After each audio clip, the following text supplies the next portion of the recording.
Good morning, everyone. Good evening, depending on your time zone. I'm Liz Wishnick from Columbia University's Weatherhead East Asian Institute and CNA. It's my great pleasure to introduce our expert panelists today to discuss India, the US, and the Arctic. But first, I want to thank the East-West Center for co-sponsoring this event, Nicholas Hamasevich, excuse me, and Zoe Weaver, and also Charles Morrison, former president, who directs a program on the North Pacific Arctic, which inspired some of the ideas behind this program. And I would also like to thank the University of Alaska Fairbanks, Dean Cameron Carlson, and Troy Buffard, our fearless leader in this series, director of the Center for Arctic Security and Resilience. So today we're going to talk about India's perspective on the Arctic. India doesn't get a lot of attention on this topic compared to China, but like China signed the Svalbard Treaty in 1920, was one of the first developing countries to have a research station there. So more than a decade of research on Svalbard. And so we're going to redress this inattention and try to understand better what India's role and interests are in the Arctic, and who better than our two speakers who are experts on polar affairs and advisors to India on this topic. So I'm going to introduce each speaker before that speaker begins. And so our first speaker is Kanagavalli Suryanarayanan, who will discuss India's involvement in the Arctic, especially its contributions towards Arctic governance. She is a practicing advocate and the first Indian to specialize in polar law. She holds a master's degree in law from the University of Akureyri in Iceland. And she is a policy consultant to many organizations, including the Institute for Governance and Sustainable Development. She is a member of the Arctic Science Committee and recently served as the official rapporteur for the Antarctic Treaty Consultative Meeting held in Kochi, India, and has been part of Arctic Circle official Indian delegations. So Kanagavalli, the floor is yours. Thank you. Thank you very much, Dr. Elizabeth. It's indeed a pleasure to share the platform with all of you, and especially with Captain Anurag. I will start my opening comments with, as you rightly said, about India's engagement in the Arctic and the need for enhanced cooperation. As you rightly pointed, India's historic engagement started in 1920, and while China signed the Svalbard Treaty in 1925. So that's a small correction there on that aspect. And how the contemporary engagement started more in 2007 with India's first Arctic polar expedition was started in 2007. And the research base, the permanent research base, was set up in Svalbard and New Zealand in 2008. And India also started to continue its engagement, scientific engagement in the Arctic by setting up an in-arc mood observatory, multi-sensor mood observatory in Kjonsfjorden. And further, it set up an atmospheric observatory atmospheric laboratory in 2016, again in Svalbard. Till now, India has carried forward 13 Arctic expeditions, and there are 23 ongoing key scientific projects. Apart from this, India has been engaging with various organizations in the Arctic, right from the International Arctic Science Committee to New Zealand Science Managers Forum to UArctic and many other organizations. And in 2013, India became an observer to the Arctic Council. But despite all these engagements, as you rightly pointed out, India's role is not being very clearly seen. But generally, people ask, why does India want to be a tropical country to be in the Arctic? So that's a common perception. And that is predominantly because of its scientific engagements and its focus on climate research, which is clearly highlighted in its Arctic Policy Report that was launched in 2022. India Arctic Policy Report acknowledges the need to study the linkages between the Arctic and the Himalayan region.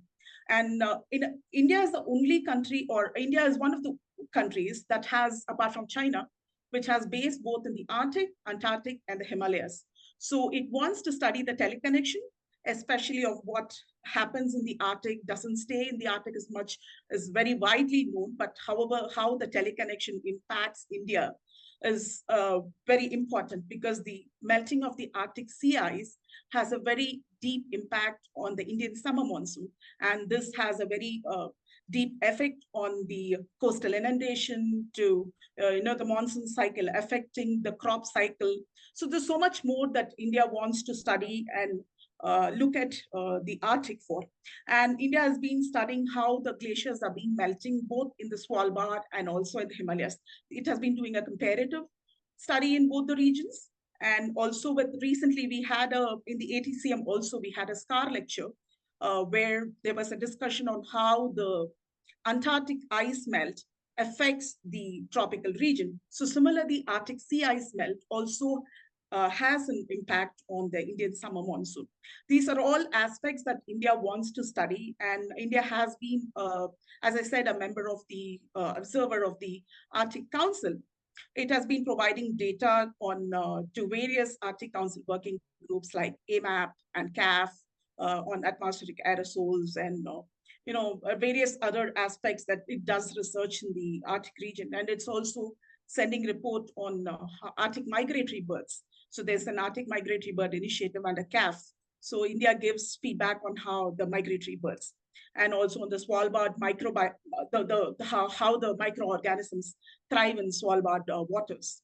So these are all scientific activities that India conducts in Arctic.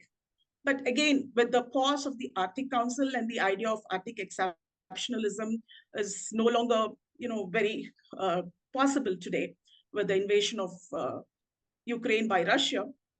So all the climate monitoring, human security aspects, and scientific cooperation in the Arctic is becoming quite difficult. And also we know how the Russian policy at the present moment has changed from the focus from multilateral cooperation towards more bilateral cooperation and towards its own economic interest.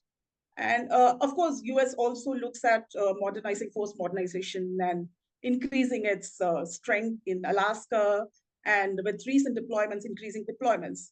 So this is very clear now. It's not just about any longer about cooperation. It looks at more at hard security issues. So the growing Russia-China partnership is, or we call the no-limit partnership, so is much seen as an increasing threat to the Arctic regional stability in the Arctic. And the Arctic Council, as such, is a soft law-based body, and its cooperation is difficult at the present moment. So we need to see how the Arctic engagement can continue in the region. But despite all that, why I explained all this in detail about what India does, there is no clear vision of what clear opinion on why India should be there in the Arctic. And yet, despite all these factors, there is very less recognition. And if you see the National Strategy Report of the US, it mentions about Russia-China cooperation and how it is a threat to the Arctic. And there is not a single word mentioned about India or looking at India as a partner. While US and India has a lot of cooperation, strategic cooperation, and also cooperation on various sectors from science and technology to clean energy to various regions, and on multilateral cooperation on different platforms. There is no idea why India and US should not cooperate in the Arctic. So this is an area which lacks clarity at the present moment. And even though India and US cooperate with in the Indo-Pacific and Quad, there is no clear cooperation or vision for cooperation with India and US in the Arctic, which is why I feel that such a platform for discussion would be important to enhance that cooperation. Yeah, I think that is my initial comments. Thank you very much. That gives us a lot of great food for thought and discussion. And so next we will turn to Captain Anurag Bisen, who is a veteran submariner from the Indian Navy with over 35 years of service, including the command of a Kilo-class missile submarine. He also spent 8 years in India's National Security Council Secretariat, where as a senior defense specialist, he worked on a range of maritime subjects, including polar issues. He was instrumental in drafting and coordinating the approval process of India's Arctic policy, which was just mentioned, released in March of 2022. He's a graduate of the Defense Services Staff College of Wellington, where he received graduate degrees, and has a language diploma from a Russian university, Arkhangel State University, and is pursuing a PhD in national security studies in his free time. And so he is now a fellow at the Vivekananda International Foundation, a senior fellow. So Captain Anurag, it's our great pleasure. We look forward to your comments. Thank you, Dr. Elizabeth, for the generous introduction. And good evening to all the viewers who have joined from wherever across the globe to attend these discussions on India, US and the Arctic. And I must confess, discussing the Arctic from the scorching heat of Delhi feels actually quite surreal. With temperatures soaring above 45 degrees for weeks on end, Arctic warming almost seems insignificant to this Delhi baking. And if only I could swap places with my Arctic counterparts for a few days, I'd gladly trade this heat wave for a frosty breeze. Perhaps it's a note to the organizers to organize these discussions in cooler climes. But on a more serious note, this contrast also quite aptly signifies the low awareness about the Arctic in Indian consciousness, including in the Indian bureaucracy. And at the outset, I'd also like to extend my gratitude to Dr. Elizabeth for having me on this discussions. I have been an observer in the previous iterations of this virtual dialogue and have gleaned invaluable insights from the expertise of the distinguished panelists. So therefore, I approach this opportunity with a sense of both gratitude and trepidation, hoping to offer perspectives from an Indian standpoint on the current Arctic landscape and propose potential avenues for India's engagement. As my colleague Kangana mentioned, that Arctic faces significant transformation due to environmental changes and geopolitical tensions among the United States, China, Russia, and NATO, and intensifying competition for dominance and resources, strained West and Russia relations, risk military confrontation with increasing polarization and the abandonment of cooperative mechanisms, heightening the danger for conflict escalation. So given these evolving dynamics, I wish to make the following points in my presentation. Firstly, I'll very briefly talk about the relevance of Arctic to India. Kangana has already spoken, so I'll be very brief. Secondly, I'll also make an argument that Russia's isolation in the Arctic is driving it squarely into China's lap, to the overall detriment of the West and the Indo-Pacific construct, and how India, because of its uniformly good relations with all the Arctic countries, could be a key enabler by being an alternative for Russia to China. And lastly, I'll offer some recommendations on prospects of India-US cooperation in the Arctic. India is the only developing country apart from China to have a permanent research station in the Arctic. It's conducted 13 scientific expeditions, as you heard. The study of Arctic holds great significance for Indian scientists. She mentioned about this. Let me just give you some figures regarding relevance of Arctic to India's monsoons. So 70% of India's annual precipitation happens in 4 months of June, July, August, and September.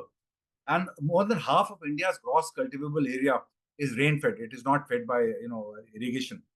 And over almost 60% of India's population is dependent on agriculture. It provides for 18% of India, about 18 to 20% of India's GDP. So India is actually agriculture is greatly, Indian economy is greatly dependent on agriculture, and it has been established that Arctic directly, affects Indian monsoons. It is not proven how, but it has been proven that it affects when Arctic vortex, intensifies or weakens. The Indian monsoons are affected. That is one relevance. The other one, I would like to give you some figures about rising sea levels. India has about 1,400 island territories. India in South Asia actually is the worst affected climate, affected region in the world. You would recall the 2009 meeting of the Maldivian cabinet, which was held underwater to highlight the levels, highlight the potential dangers of sea level rise. The entire Maldives is slated to go underwater if the sea levels rise as predicted. In 1971, when India went to war with Pakistan over Bangladesh, there were about I think more than 1 million people who actually came as refugees to India. If the sea levels rise as predicted, the number of people who come from Bangladesh to India is predicted to be almost 4 times as much. So it is a real crisis for India. The sea level rise as well. Now, so demonstrating its growing interest and involvement in Arctic affairs, India released its Arctic policy on 17th of March last year. You would be aware that now the cooperation in Arctic Council has resumed virtually after halting since February 2022. This lack of engagement between Russia and the West, I would qualify West as the A7, that is the Arctic Council minus Russia. It has disrupted scientific research and data sharing, hindering efforts to track climate change, monitor biodiversity, and address environmental threats such as permafrost thawing and radioactive waste. This suspension, particularly the absence of Russian data, has impeded scientists' understanding of the region's warming trend and its global implications. It has also affected research efforts of Asian observer nations, including India, due to limitations in their engagement with the Arctic Council. Despite the absence of cooperation in the Council, India still enjoys strong and fruitful relationships with all Arctic nations, as I mentioned. With United States and Russia, India maintains the highest level of strategic partnership, including 2+2 ministerial dialogues, along with extensive military and trade engagements. However, alongside these two closest partners, China's presence, India's primary rival, adds another layer of complexity. So Russia's increasing isolation, Western sanctions, and limitations on technology access, particularly in the hydrocarbon exploration and extraction, they're all pushing it into closer alignment with China. And this, in my assessment, is to India's detriment as well as to the detriment of the West as a whole. Now, this deepening engagement with China and Arctic helps Russia to counterbalance the A7. And this tilt has been evident for some time now. It was reflected in China's Coast Guard and the Russian FSB signing an MOU on maritime law enforcement in April last year. The bilateral trade between the two countries has consistently surpassed targets and now stands at $240 billion. And this trade settlement, 90% of it is in yuan and ruble, which is bypassing the US dollars settlement. And recently, there were talks of a Russian-Chinese subcommission on the Northern Sea route. It has been set up. And just last week, it was announced that the Russian Rosatom and Chinese shipping company are forming a joint venture to make all-round container shipping voyages along the Northern Sea route possible. So China's intervention in mitigating Russia's isolation has fostered a strategic interdependence between the two countries. And this is despite historical adversities and lingering mistrust. China has now emerged as Russia's primary alternative for trade and cooperation. This synergy between these two countries is also evident in multilateral mechanisms such as the BRICS and the Shanghai Cooperation Organization, of which India is also a member. Within BRICS, there are competing visions between India and China, which have seen their relations nosedive since the Doklam standoff in 2017 and the border clashes in 2020. While India prefers to keep the BRICS as focus on economics, The Beijing and Moscow combine is pushing it for an anti-Western bloc as a counter to the G7. Similarly, in the SCO, the 8-member grouping of the 4 Central Asian nations, India, Russia, China, and Pakistan, China's efforts to dominate are clearly evident. So this increasing isolation of Russia benefits China, providing it increasing leverages over Russia. And also to mention that while China seeks a multipolar world, it wants a unipolar Asia, limiting India's space. So in all this construct, Russia has little option but to toe China's line, as it gets increasing leverages. And again, in my assessment, as the leverages increase, eventually China will demand military concessions from Russia. Again, it will be to the detriment of United States and the West as a whole. So due to this continued Russian isolation, you are aware that there are signs of potential Russian withdrawal from the Arctic Council. Kangana mentioned about Russia amending its Arctic policy. Russia has now halted annual payments to the Arctic Council until real work resumes in the Council. Additionally, in response to its increasingly isolation, Russia appears to be turning towards the creation of a parallel governance mechanism in the Arctic, promoting greater engagement of BRICS, SCO, and some other countries such as Turkey and Thailand in the Arctic. And the prospect of Russian withdrawal and parallel mechanism could further complicate Arctic governance and cooperation efforts. So this dragon's tighter embrace of the bear, therefore, poses challenges for strategic interests of India, but also for the collective West. So hence, it is imperative that Russia is provided an alternative to mitigate the Western sanctions, lest it has no options but to become a junior partner in its relationship with China. So I argue that given India's uniformly good relations with the United States, Canada, the Nordics, and Russia, India is uniquely positioned to be that alternative. And this endeavor should be collectively encouraged by the A7. How am I doing for time, Dr. Elizabeth? I just need to cover the last bit about India-US cooperation, if it's okay. Or I could do it. Please go ahead. Go ahead. Okay, fine. Thank you. So now coming to prospects of collaboration between India and US in the Arctic. India and United States boast of one of the most expansive diplomatic partnerships globally. And last year marked a pinnacle in India-US relations, highlighted by Prime Minister Modi's state visit to United States and President Biden's reciprocal visit to India. And presently, an unparalleled level of trust exists between the two nations, rooted in shared democratic values, with no regression in the relationship anticipated from its current standing. India and the US are aligned strategically, fostering increased people-to-people connections. India and the US embody distinct models of democracy and diversity, which warrant acknowledgement and celebration. Their relationship transcends mere addition. It holds a multiplicative potential. And together, the two countries have the capacity to positively impact the global landscape. These are not my words. A couple of weeks back, we had the US ambassador to India, Eric Garcetti, come to our institution, and we had a closed-door discussion. So these sentiments were expressed by him. And despite a very expanding defense and security cooperation, which has been a key enabler in the deepening multi-sectoral engagement between the two countries, Arctic cooperation somehow remains conspicuous by its absence. India's Arctic policy, which came out in March 2022, and the US National Strategy for the Arctic region, which was issued in October of the same year, they share numerous commonalities, and specifically 3 out of 4 key pillars of the US strategy align with 3 of the 6 pillars outlined in India's policy. So there is great potential for cooperation, and I'd like to propose 3 specific areas of cooperation on the Arctic between these two countries. The first is space and the science and technology cooperation. India and US both have a long history of cooperation in the civil space arena, in earth sciences, earth observation, satellite navigation, space science, and exploration. India's space program is well developed and extremely cost sensitive. India successfully put a lander on the moon in August last year at a project cost of mere $74 million, less than half the budget of the 2014 epic science fiction movie Interstellar. Even Gravity and Martian had budgets exceeding $100 million. And just to put it in perspective, NASA's Marvin Mars mission had an estimated cost of almost 10 times. It was $671 million as per open sources. And even the European Space Agency's Mars Express had a budget of more than double that of Indian project.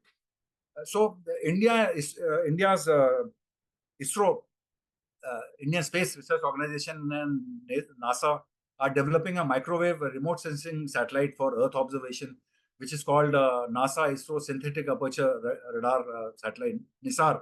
It's a joint Earth observing mission, and potential areas of research include ecosystem disturbances, ice sheet collapse, and natural hazards. And NISAR will improve our understanding of key impacts of climate change and advance our knowledge of natural hazards. And even though mission objectives and applications have been identified, I propose specific cooperation between the two countries on the study of snow and glaciers, assessment of changing ecosystems, and response of ice sheets and natural hazards in the Arctic as well as the Himalayas. Because NISAR will have global coverage, and it will be the first satellite to use two different radar frequencies. So it was to be launched in the first quarter of this year, but it has now been delayed to the second half of this year. And I think NISAR holds great promise of collaboration on the Arctic and the Himalayas between these two countries. On the science and technology cooperation, India's Ministry of Earth Sciences and the US National Oceanic and Atmospheric Administration signed an MOU in 2020. This MOU will remain effective for a period of 10 years, entailing scientific and technical cooperation in Earth observations and Earth sciences. So under this MOU, I'd like to propose specific collaborations between the Indian National Center for Polar and Oceanographic Research and the counterpart US agency. The next is cooperation in shipbuilding and ship repair. You may be aware that India will be serving as a future maintenance hub for US Navy assets in the Indo-Pacific. This declaration was made on the sidelines of the G20 summit last year.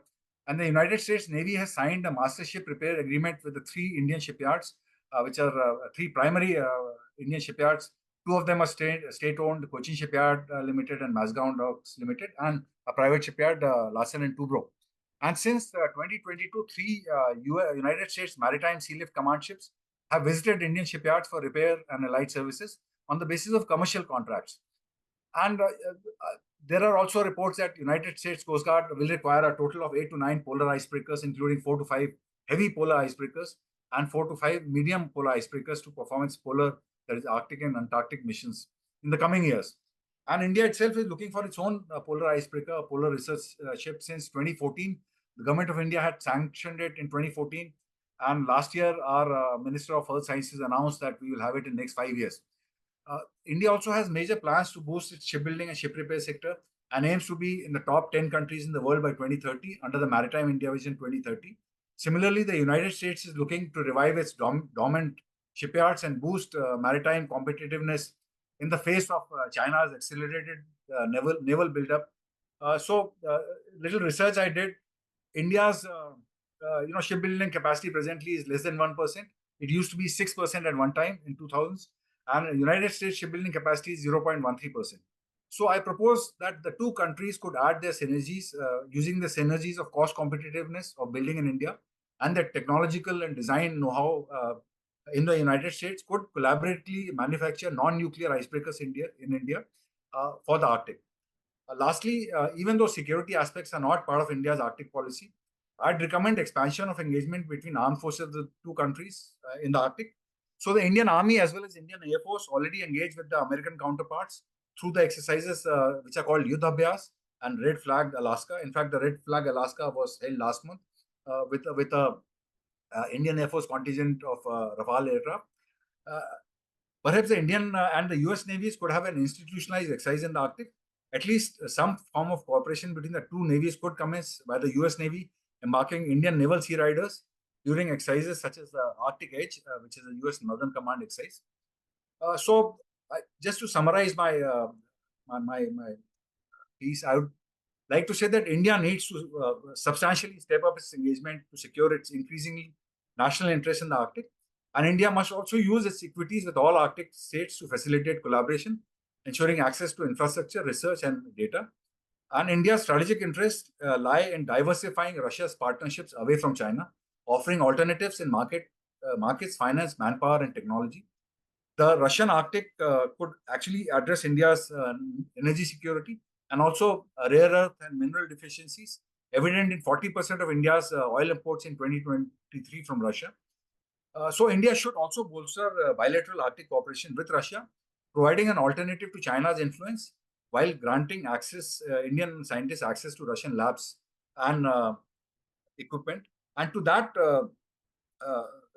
towards that, I also support that India should endorse Russia's proposal as a BRICS share for greater BRICS plus engagement. Russia calls it BRICS plus engagement in the Arctic. And further, India should advocate for complete resumption of Arctic Council activities and working groups. And India's overarching objective should be to involve restructuring the Arctic Council and pursuing full membership in the Arctic Council. For India, the Arctic holds strategic significance due to its impact on India's climate, monsoon patterns, strategic minerals, and energy security. And India's interests in the region align with its broader geopolitical goals, such as ensuring a multipolar world order and safeguarding its sovereignty.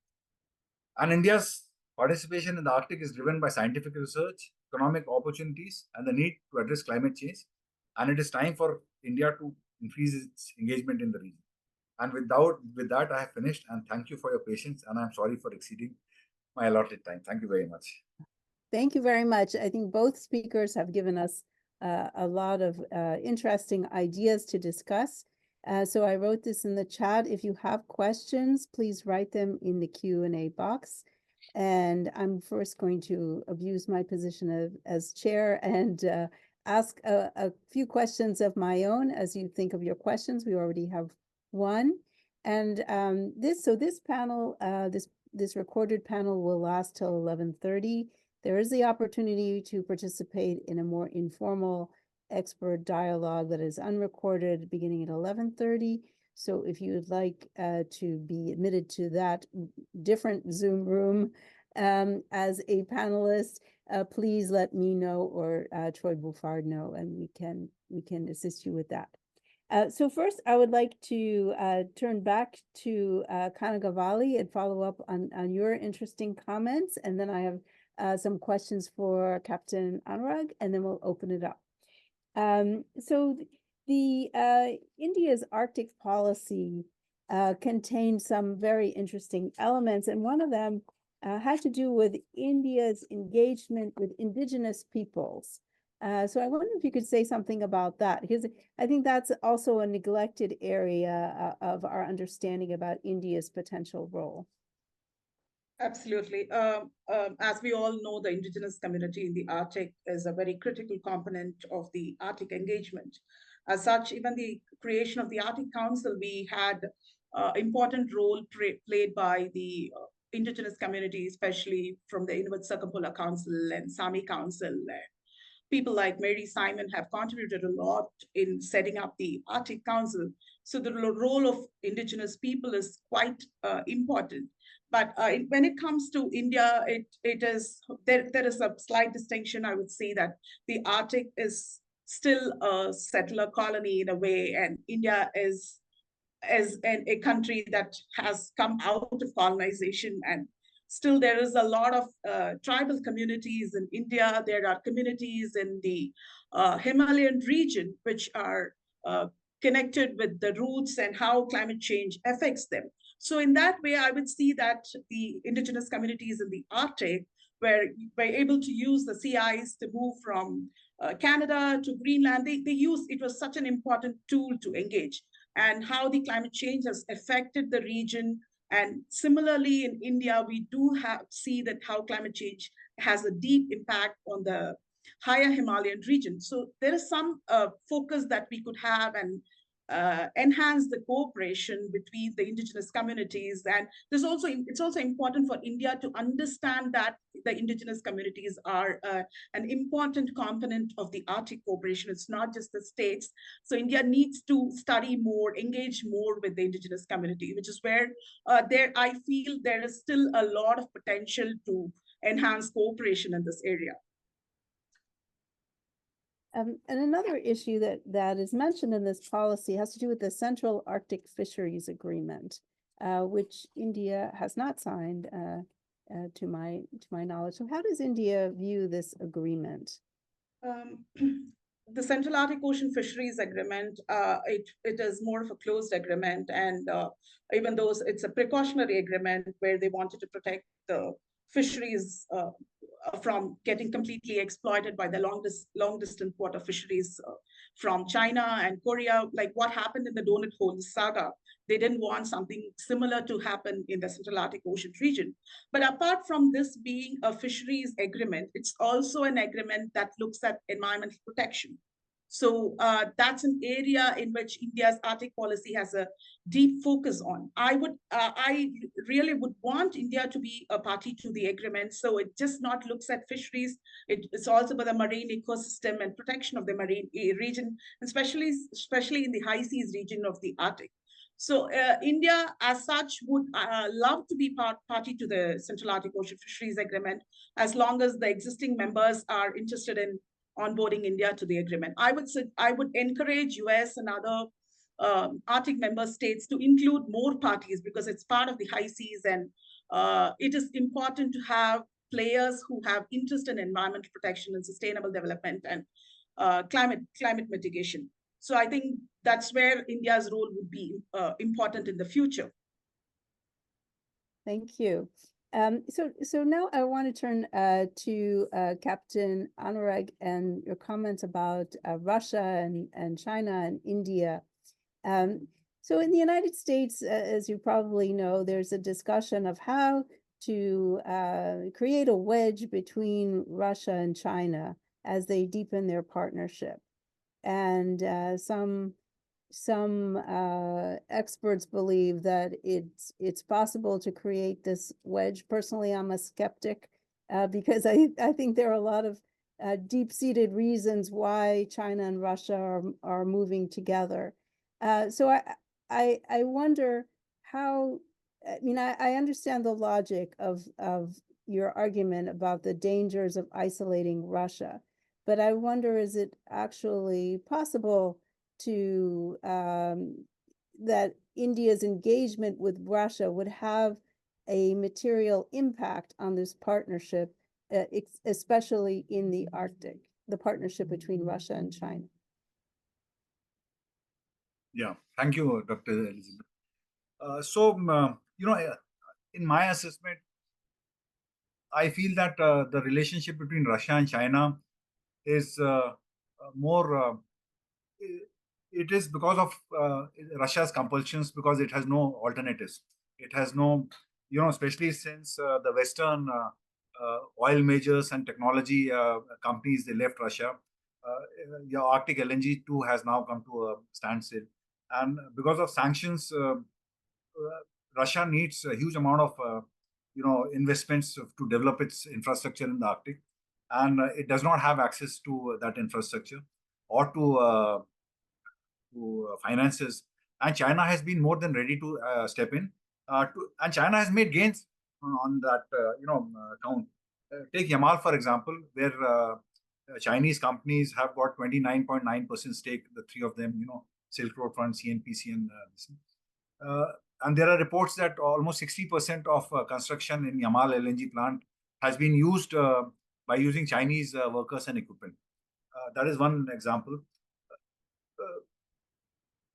Coming to talking about whether it's possible to drive a wedge between Russia and China, I think it's possible to drive a wedge only if Russia has an alternative. Till the time it does not have an alternative, it will keep getting more and more dependent on China. To be fair to Russia, it has not really given any concessions to China on the Northern Sea route so far. But again, as China gets greater and greater leverages, it would probably, Russia would probably yield. And if you're talking about friction points, I think Far East presents a friction point. There is in my presentations, I use a slide which shows a monument in Far East, Russian Far East in Blagoveshchensk. It says that the Russian Far East was, is, and will always be Russian. And you see in Russians, in Chinese strategic writings, they feel that more than 1 million square kilometers of territory was unfairly, taken by them. It was a one-sided border agreement. So there are friction points which are presently lying latent because of lack of alternative to Russia. Also, I don't think presently India has got the potential to be a complete alternative to China, for Russia. But at least it will give Russia some breathing space. That is my assessment. Because driving it completely into China's lap is actually strengthening China and Russia combined to the detriment of the West. That is the argument. So, I mean, that is the argument. And as far as should I mention about the parallel governance mechanisms that Russia is trying to create in the Arctic? Because there is a related question. Could the speakers discuss about a recent proposal to open a BRICS? There is this Russian pyramidal settlement in the Svalbard archipelago. I think it's a 250 square kilometer, earlier coal mining territory, which now there is a company called Arctic Kugol, which is mining has now ceased. But there was a statement by the head of Arctic Kugol last year that they're setting up a research station and they plan to invite BRICS countries and plus other countries such as Turkey and Thailand, and there are some other countries they want to invite for greater scientific engagement in the Arctic. And I have attended some seminars in Russia, and there is a great focus, for Russia to enhance its engagement. And I think again it is being driven to this parallel governance mechanism because of its isolation. You see, Russia is more than all other Arctic countries put together. Russian coastline is 53% of Arctic coastline. Russia's population, mineral resources, hydrocarbon reserves, all of them exceed all other Arctic countries put together. So Russia cannot really be ignored in the Arctic. And this fact has been acknowledged by, I think, in the Arctic Circle, which was in December. It was acknowledged by David Walton that Russia really cannot be ignored in the Arctic, and he's increasingly, hearing statements from the American scientists that there is a great impact because of absence of Russian data. This study has actually, there is a study in Nature, I think it came out in December or January, that 2 years absence of Russian data, they have found significant biases in climate change, and they don't know whether these biases are because of climate change or because of absence of Russian data. So it's actually impacting the absence of Russian data.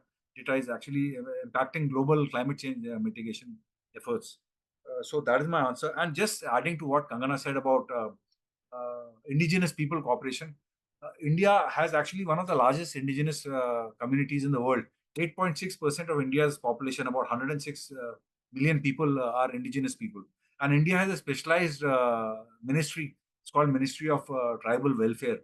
So the Arctic policy, India's Arctic policy actually talks about, and these, just like Arctic indigenous communities, India's indigenous communities also have traditional systems of medicine and, several other practices which they have, which has overlaps or synergies.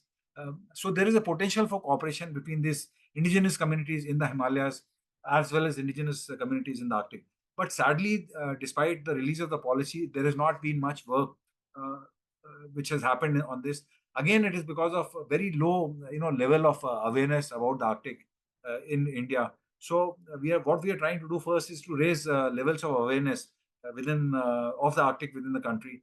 And India's premier scientific higher education regulator, University Grants Commission, has now included curriculum on the Arctic in its graduate and postgraduate programs. In fact, I'm helping some professors develop some massive online open courses on the Arctic where they would be able to take some credits on the Arctic.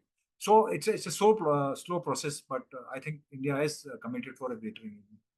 Thank you. Thank you for that comprehensive answer. So Kanagavalli, I want to bring you in on that question of BRICS. How would you answer this question about Russia's recent proposal to open a BRICS station on Svalbard, and what is India's position on that, do you think? Yeah, thank you. I would completely agree with what Captain Anurag said, that the isolation of Russia is what is pushing it towards China and BRICS partners. So in that way, that Arctic whole, that 251 square kilometers of land that it has in Barentsburg, so pyramidal. So it wants to develop it into an scientific base, like something similar to New LSN. So I would only encourage that if parties could engage in the Antarctic Treaty Consultative Meeting, which recently held in Kochi. We had all the states engaging because it's a treaty-based body. So we had to cooperate, and the engagement continues, while Arctic Council is a soft law-based forum. So the engagement could be snapped. So this is a problem area in the Arctic. While we could cooperate and we could have all the stakeholders, including Russia, China, India, and US, all discuss about how to engage in Arctic and how to manage tourism, how to look at other problems in the Arctic, in the Antarctic. We cannot do the same thing in the Arctic at the present moment, which pushes Russia in the lap of China. And that's definitely not a positive sign for Arctic cooperation and its strength. Even during the Cold War era, I would point out that we had the environmental bilateral agreements and the 1972's Polar Bear Circumpolar Agreement and so many other, and the Arctic Environmental Strategy at the end of 1991, at the end of Cold War. So many other initiatives could take shape while the US and Russia cooperation is deteriorating. The Russia-China cooperation is increasing, especially in the military and economic aspects in Arctic. So I would only encourage that parties start cooperating and ensure that there is more space for observers like India, who can become a full member, or there could be enhanced role for observers, because it's very strangulating. The current Arctic Council mechanism does not provide a lot of leverage for the members to cooperate. So the observers to cooperate. So I would only encourage more strengthening of cooperation in the Arctic, if I could answer the question. Yes, thank you. So if you look at the Russian recent foreign policy concept, they do divide the world into friendly and unfriendly countries. And India and China are considered friendly countries, and then some in the global south as well. I think Russia agrees with Captain Anurag that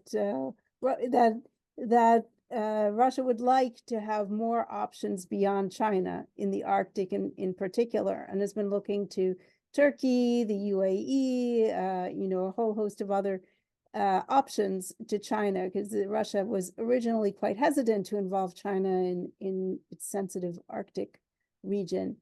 But what about India? So given the international sanctions that are in place, would India be concerned about incurring sanctions if it becomes more involved with Russia in the Arctic? This is for either of you or both of you. Okay, can I go first? Can you hear me, ma'am? Yeah, okay. As far as the issue of sanctions is concerned, I think it's a real concern. I wrote a piece, I think last year, about prospects for Indian oil companies to make investments in the Russian Far East and in the Arctic, hydrocarbon investments. And in fact, India's biggest overseas investments in the hydrocarbon sector are in Russia, $15 billion worth of investment. There have been talks going on for India's stake in Arctic LNG-2 for some time now. It has not happened because now Arctic LNG-2 is under sanctions. And this is a real concern because Indian companies, especially the oil companies, they are responsible. I've had informal conversations with people in these companies, and they say that we are responsible to our shareholders. And of course, they might like to work in India's interest, but finally they are answerable to their shareholders. And the threat of sanctions is real, and it's a real threat.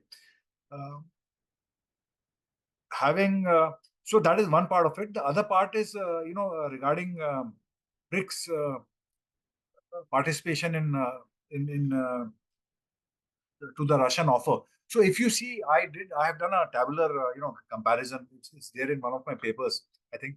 If you see, take BRICS and SEO countries, it is only India, Brazil, China, and South Africa, which have polar relevance, really. And because both Arctic and Antarctic. And of these four, only China and India have a real stake or a permanent research station in the Arctic. So this whole Russian proposal of greater engagement of BRICS and SEO, it actually boils down to China and India.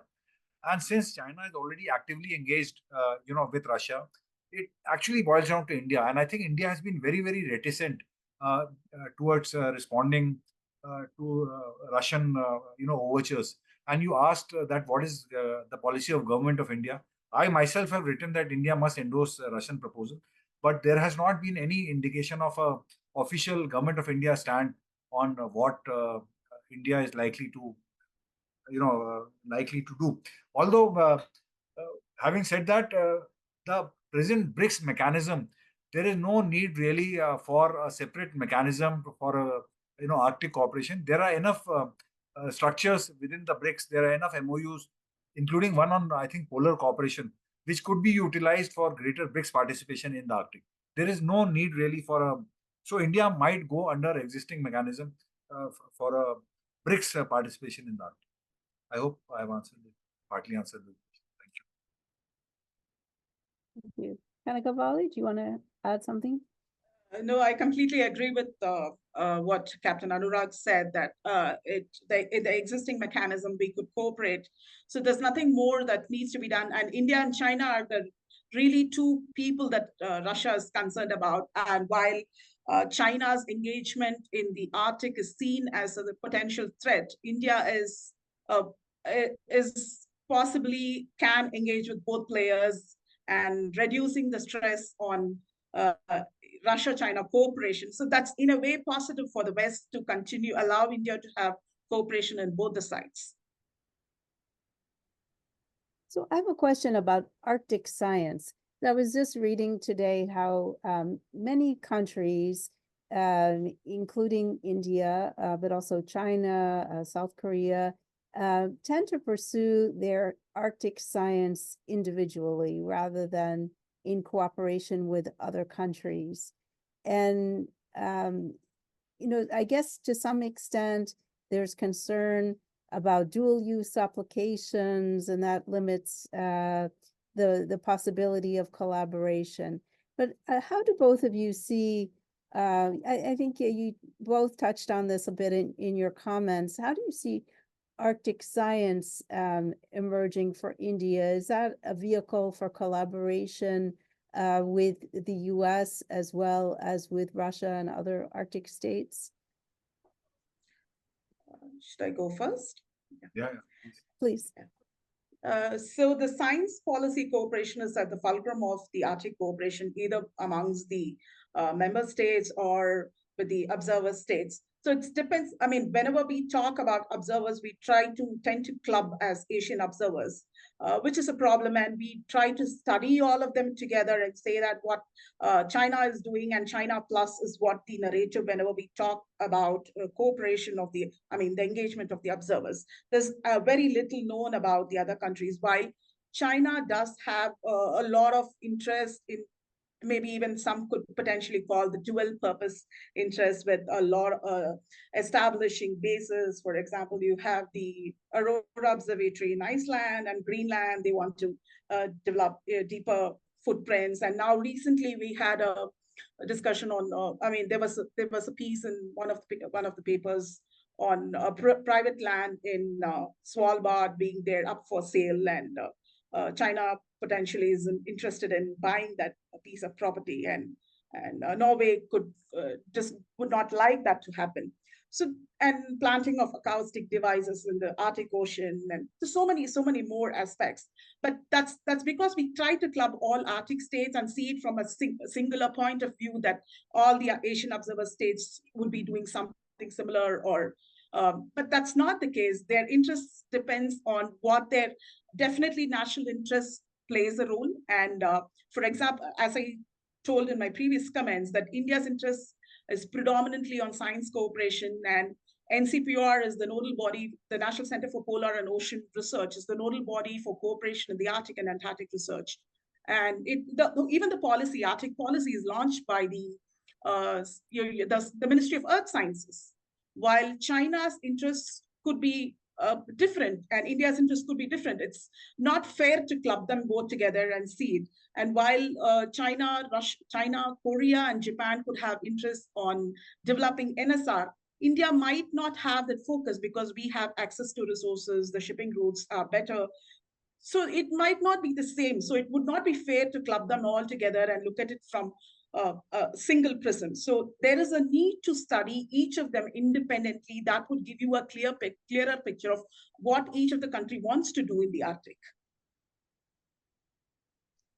I hope I tried to answer. That's a very good point, because I think we're mostly familiar, here in the US with China and the Arctic. Sorry, apologize.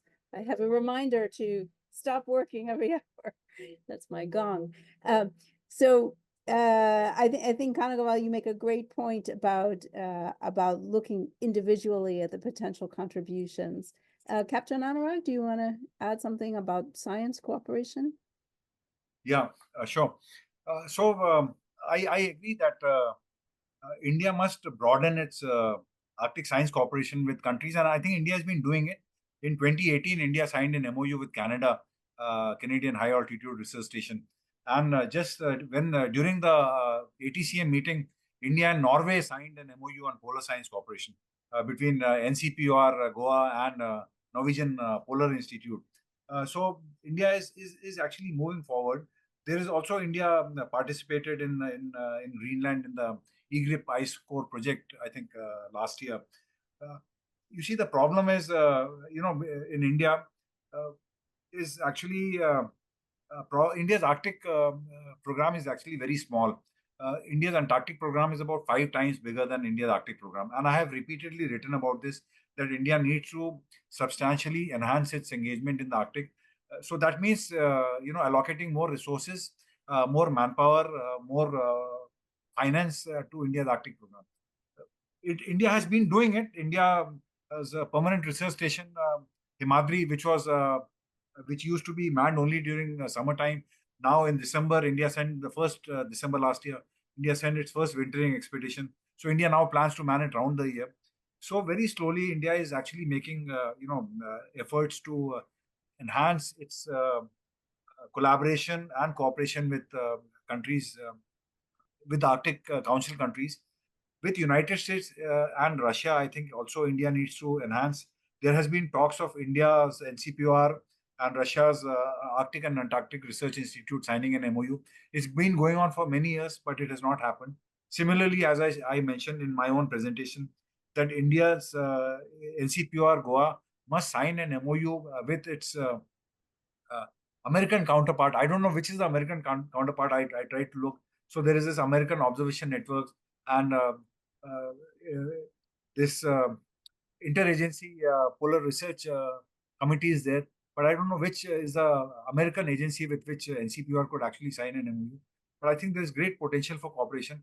And these kind of discussions actually help to make for us to give policy inputs to the government of India, and subsequent similarly from your side. And I think there is a great potential for cooperation between India and United States, specifically on the Arctic, to reflect our multi-sectoral and multi-spectrum cooperation in other sectors. Thank you. On that note, I think we're going to conclude our public session of this, the recorded portion.